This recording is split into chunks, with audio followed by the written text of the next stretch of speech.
Hapur UP का एक ऐसा इलाका जहां जिंदगी अपने सादगी भरे रास्तों पर बिना किसी शोर शराबे के चलती थी।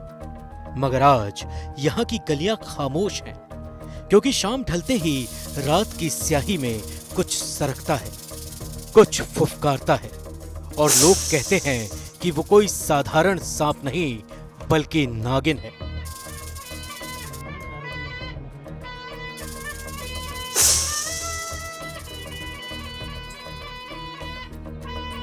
कहते हैं कि जब कोई नाग मरता है तो नागिन बदला लेने के लिए आती है। ऐसी कहानियां बचपन में लगभग आप सभी ने सुनी होंगी। नाग नागिन के किस्से और कहानियों के ऊपर कई फिल्में भी देखी होंगी, लेकिन क्या कभी सोचा है कि ऐसा सच में होता होगा? उत्तर प्रदेश के हापुड़ में सदरपुर गांव के लोग इन दिनों यही सोच रहे हैं। 3 दिनों के अंदर सांप ने 5 लोगों को अपना शिकार बनाया है, जिसमें से 3 की मौत हो चुकी है, 2 अब भी मौत से लड़ रहे हैं। गांव के लोगों के मन में यही सवाल है कि अब अगला नंबर किसका? ये सवाल क्यों? इसके लिए पूरी कहानी समझिए। बहराइच में भेड़िया, उदयपुर में तेंदुए के बाद अब हापुड़ के इस गांव में हर तरफ जहरीली नागिन का साया मंडरा रहा है।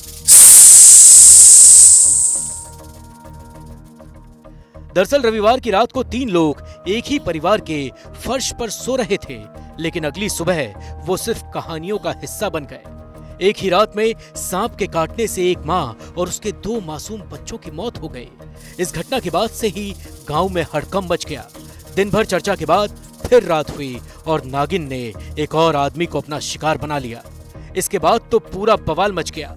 तरह तरह की कहानियां बुनी जाने लगी। लोगों ने वन विभाग की टीम को बुलाया, पुलिस भी आई। बड़ी कोशिश के बाद एक सांप को पकड़ा गया। लोगों ने राहत की सांस ली, लेकिन उसी रात सांप ने एक और व्यक्ति को डस लिया। बस इसके बाद से तो गांव वालों ने मान लिया कि ये सब महज एक इत्तेफाक नहीं बल्कि नागिन का पैटर्न है। सदरपुर गांव एक मामूली सा गांव, जहां की कहानियां अमूमन खेतों, पानी और रोजमर्रा की जिंदगी के इर्द गिर्द घूमा करती थी। लेकिन अब वहां की चर्चा सिर्फ एक चीज पर टिक गई है, वो है नागिन का बदला। लोगों का मानना है कि इस नागिन का मकसद सिर्फ काटना नहीं बल्कि अपने नाग की मौत का बदला लेना है, और यही वजह है कि वो किसी फिल्मी कहानी की तरह चुन चुन कर अपने दुश्मनों को निशाना बना रही है। इस रहस्यमयी नागिन से गांव वाले इतने डरे हुए हैं कि वन विभाग से लेकर पुलिस की टीम भी सांप को ढूंढने में लगी है। इसके लिए मेरठ से सपेरों को बुलाया गया है, जो गली गली बीन बजाते घूम रहे हैं। हाँ, सपेरों को हमारे द्वारा बुलाया गया। दरअसल सांप अंदर घुसा हुआ है, उसे बाहर निकालने के लिए सपेरों को बुलाया गया। पकड़ेगी हमारी वन विभाग की टीम। कितनी टीम लगाई गई है?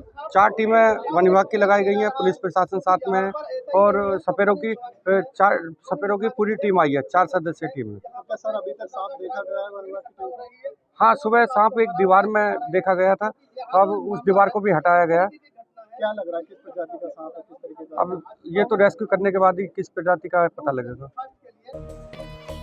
बीन की धुन, मंत्रों की गूंज, सब कोशिशें की जा रही हैं कि इस रहस्यमयी नागिन का गुस्सा शांत हो सके। गांव में अजीब सी चुप्पी है, जहन में खौफ कि न जाने नागिन का अगला शिकार कौन होगा। सदियों पुरानी कहानियों में सुना था कि नागिन तब तक शांत नहीं होती जब तक उसका बदला पूरा नहीं हो जाता, लेकिन सदरपुर गांव के लोग उन्हीं कहानियों को आज हकीकत मान बैठे हैं।